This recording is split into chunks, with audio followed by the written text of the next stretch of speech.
سانو عشق نبی دا مرض لگا، نہ کروے طبیبا ہور دوا۔ بسم اللہ الرحمن الرحیم۔ میرے پیارے بہنوں اور بھائیوں، آج ہم آپ کو خواب میں گولی کھانے کی تعبیر کے بارے میں بتائیں گے۔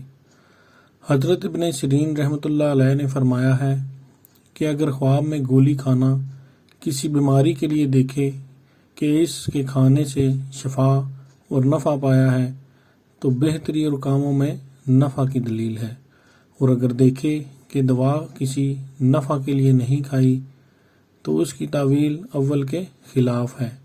میرے پیارے بہنوں اور بھائیوں، اگر آپ کو ہماری ویڈیوز پسند ہیں تو انہیں لائک کیجئے، شیئر کیجئے اور ہمارے چینل کو سبسکرائب کیجئے اور بیل آئیکن کو ضرور پریس کیجئے تاکہ ہماری آنے والی ویڈیو آپ تک بر وقت مل سکے۔ شکریہ۔